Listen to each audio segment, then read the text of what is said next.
Welcome to Durai kitchen. இன்றைக்கி நம்மளோட கிச்சனில் வந்து ஆட்டு தலை வந்து எப்படி சுத்தம் பண்ணி அதை எப்படி கட் பண்ணி ஆட்டு தலைக்கறியில் சுக்கா சேர்த்து பார்க்கலாம்.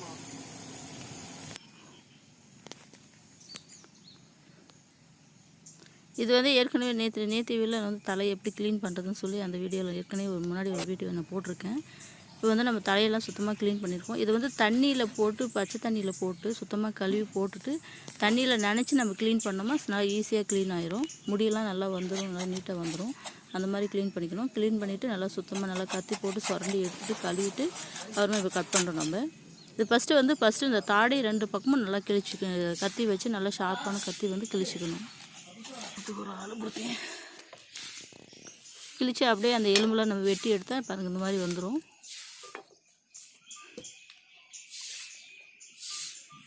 இப்போ வந்து அந்த பல் சைடில் இருக்கிற தசையெல்லாம் வந்து நம்ம கட் பண்ணி எடுத்துக்கலாம்.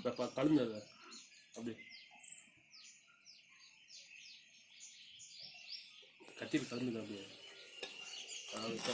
அப்படி தட்டு அப்படி வரும்.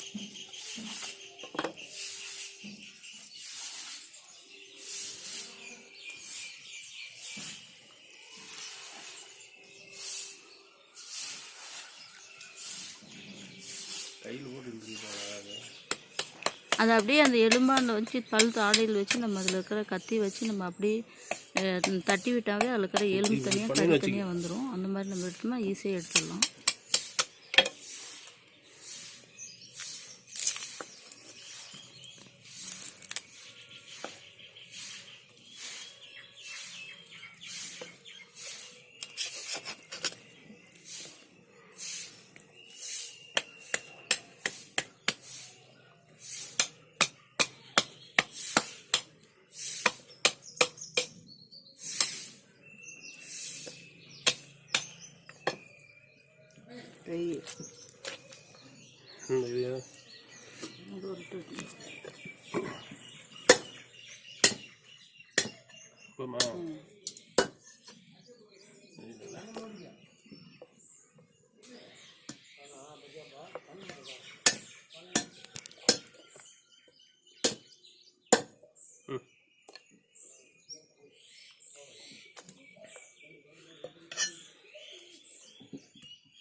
இப்போ இந்த தலைக்கறியில் வந்து எலும்பு தனியாக நம்ம அதில் இருக்கிற சதை தனியாக எடுத்து தான் இப்போ நம்ம சுக்கா பண்ண போகிறோம்.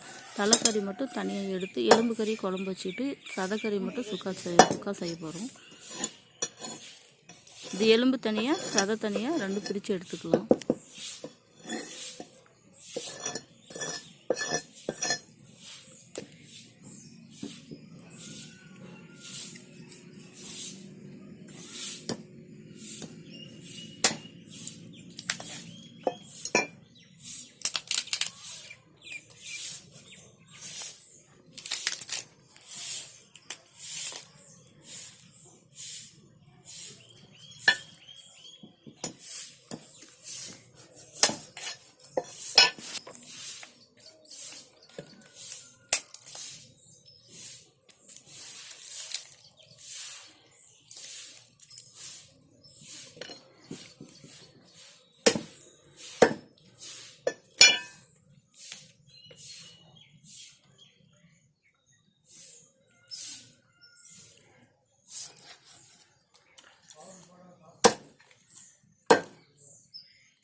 நம்ம கட் பண்ண தலைக்கறியில் வந்து எலும்பு தனியாக சதை தனியாக பிரிச்சுக்கலாம்.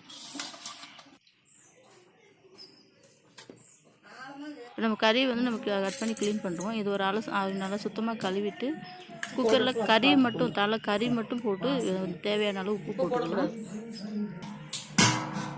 ஒரு அரை ஸ்பூன் வந்து கரம் மசாலா சேர்த்துக்கலாம். கரம் மசாலா, கறி மசாலா எதுனாலும் சேர்த்துக்கலாம்.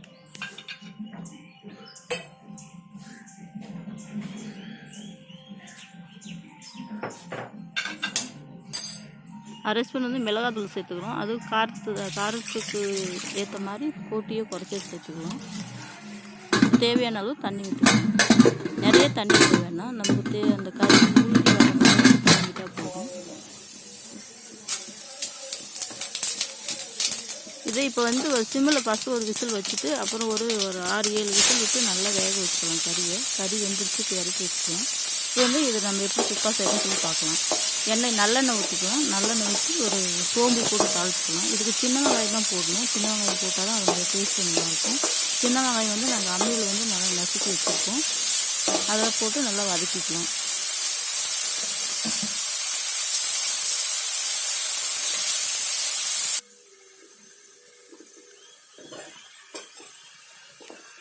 இந்த உப்பு பார்த்து போனோம், ஏன்னா ஏற்கனவே கறியிலையும் போட்டிருக்கோம். அப்புறம் இந்த வெங்காயம் வதக்கிறதுக்கு போடணும். உப்பு வந்து தேவையான அளவுக்கு கொஞ்சமாக போட்டுக்கலாம். 2 தக்காளி கட் பண்ணி வச்சுருக்கு, 2 தக்காளி சேர்த்துக்கலாம்.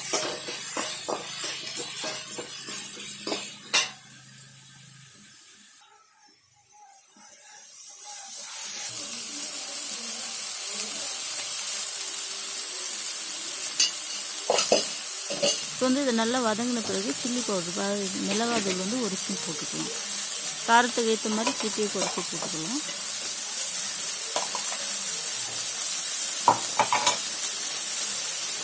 இது ஒரு 2 ஸ்பூன் வந்து இஞ்சி பூண்டு பேஸ்ட்டு போட்டுக்கலாம்.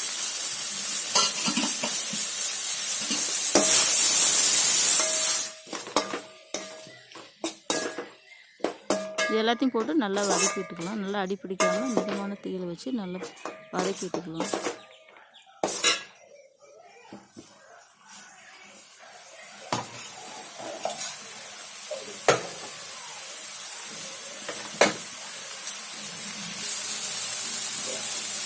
எல்லாம் நல்லா வதங்கி வந்த பிறகு நம்ம கறியில் வேக வச்ச தண்ணி இருக்குல்ல, அந்த தண்ணி ஊற்றிக்கணும்.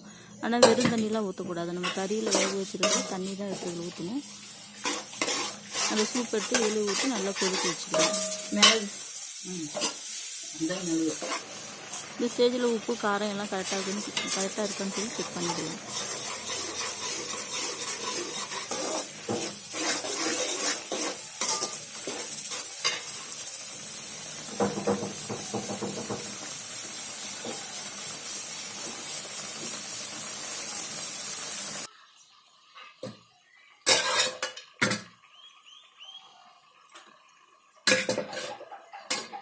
நல்லா இந்த தண்ணி வந்து நல்லா சுண்டி நல்லா திக்காக வரணும்.